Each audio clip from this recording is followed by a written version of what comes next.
10 अप्रैल को चुनाव आयोग ने तृणमूल कांग्रेस, राष्ट्रवादी कांग्रेस पार्टी और कम्युनिस्ट पार्टी ऑफ इंडिया से नेशनल पार्टी का दर्जा छीन लिया था, जबकि आम आदमी पार्टी को राष्ट्रीय पार्टी का दर्जा दिया गया है। लेकिन अब ममता बनर्जी चुनाव आयोग के इस फैसले को जल्द ही कोर्ट में चुनौती दे सकती हैं। तो सवाल आता है कि जब 3 पार्टियों का राष्ट्रीय दर्जा छीना गया, फिर टीएमसी ही सवाल क्यों उठा रही है? आखिर इसमें ऐसा क्या फायदा है और किसी पार्टी को राष्ट्रीय दर्जा मिलने की क्या शर्तें हैं? आज इन्हीं तमाम सवालों के जवाब आपको असद बताएगा, तो बस वीडियो के लास्ट तक मेरे साथ बने रहिएगा। चलिए शुरू करते हैं। सबसे पहले बात करते हैं कि आखिर चुनाव आयोग ने इन 3 पार्टियों से नेशनल पार्टी का दर्जा छीना क्यों? असल में किसी भी दल को राष्ट्रीय पार्टी का दर्जा हासिल करने के लिए इन 3 में से किसी एक शर्त पर खरा उतरना होता है। पहली, लोकसभा की कुल सीटों में से 2% सीटें कम से कम 3 राज्यों में जीतना जरूरी है। नंबर 2, 4 या ज्यादा राज्यों में विधानसभा चुनाव में कम से कम 6% वोट हासिल हुआ हो। नंबर 3, 4 या इससे ज्यादा राज्यों में क्षेत्रीय पार्टी यानी कि स्टेट पार्टी की मान्यता मिली हो। चुनाव आयोग ने कहा कि the election symbol reservation and allotment order 1968 के नियम के मुताबिक टीएमसी, एनसीपी और सीपीआई ऊपर की 3 में से कोई भी शर्तें पूरी नहीं कर रही हैं, इसलिए इन दलों से राष्ट्रीय पार्टी का दर्जा छीन लिया जाता है। टीएमसी से राष्ट्रीय पार्टी का दर्जा छीनने के पीछे चुनाव आयोग ने 2 तर्क दिए। पहला, 2 सितंबर 2016 को तृणमूल कांग्रेस को राष्ट्रीय पार्टी का दर्जा मिला था, जब आयोग ने the election symbol reservation and allotment order 1968 कानून में बदलाव किया था। चुनाव आयोग ने इस कानून को बैकडेट से लागू किया। इसके मुताबिक टीएमसी को 1 जनवरी 2014 से नेशनल पार्टी का दर्जा मिला। तब से 2 लोकसभा चुनाव और 21 राज्यों के विधानसभा चुनाव में तृणमूल कांग्रेस के प्रदर्शन के आधार पर अब उससे नेशनल पार्टी का दर्जा छीना गया है।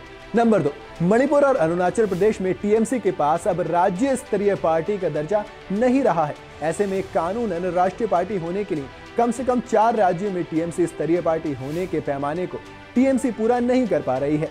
अब तृणमूल कांग्रेस के पास सिर्फ 3 राज्यों में राज्य स्तरीय पार्टी का दर्जा है। अब आप चुनाव आयोग का लॉजिक तो समझ गए, इसलिए बात करते हैं कि टीएमसी को चुनाव आयोग के इस फैसले से ऐतराज क्यों है।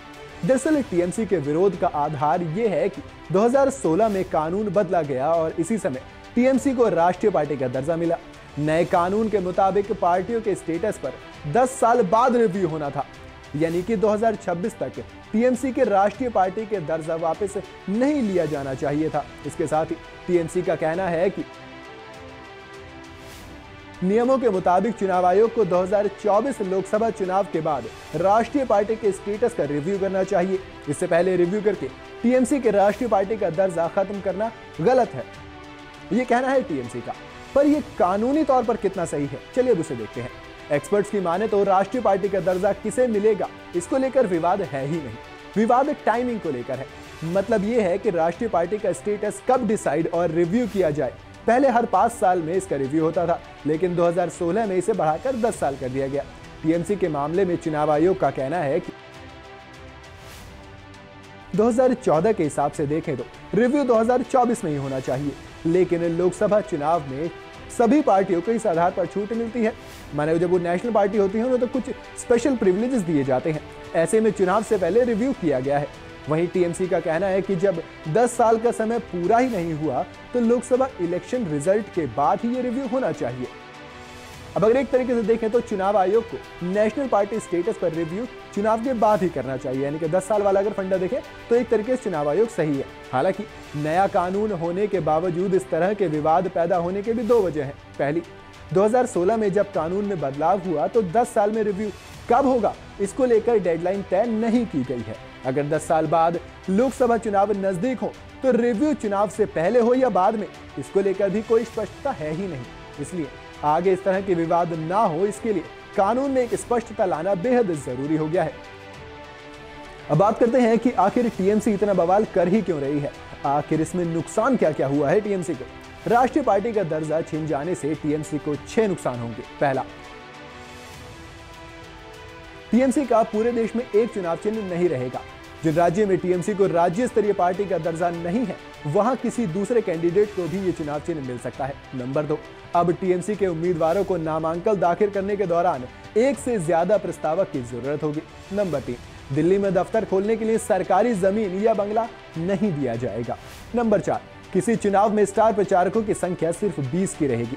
नंबर 5, दूरदर्शन और आकाशवाणी के जरिए लोगों तक अपनी बात पहुंचाने का पार्टी को मौका नहीं मिलेगा। नंबर 6, चुनाव आयोग किसी बड़े मुद्दे पर राष्ट्रीय पार्टियों की बैठक बुलाएगा, इसमें अब टीएमसी को नहीं बुलाया जाएगा। वहीं अगर राजनीतिक नुकसान की बात करूं तो एक्सपर्ट्स का मानना है कि इसमें कुछ खास फर्क नहीं आएगा, क्योंकि लोगों को इस बात से कुछ ज्यादा फर्क नहीं पड़ता कि एक राज्य पार्टी है आप या फिर एक नेशनल पार्टी है। हालांकि पार्टी के कैडर के मनोबल को थोड़ा नुकसान जरूर हो सकता है, क्योंकि उनकी पार्टी अब राष्ट्रीय पार्टी न रहकर एक राज्य स्तर की पार्टी रह गई है। आपको क्या लगता है कि चुनाव आयोग का यह फैसला क्या वाकई में राजनीतिक है, क्या टाइमिंग की वजह से कुछ ना कुछ पीछे घपला जरूर है? मुझे कमेंट में जरूर बताइएगा। वीडियो अगर आपको पसंद आई हो तो इसे लाइक और शेयर जरूर करें और जाते जाते चैनल को सब्सक्राइब करना बिल्कुल ना भूलें। नमस्कार, मैं हूं मानक गुप्ता। अगर आपको हमारा ये वीडियो पसंद आया हो तो इसे लाइक और शेयर जरूर करें, और हाँ, हमें सब्सक्राइब और फॉलो करना ना भूलें ताकि आप देश और दुनिया की कोई खबर मिस ना करें। तो जुड़े रहिए हमारे साथ और देखते रहिए न्यूज़ 24।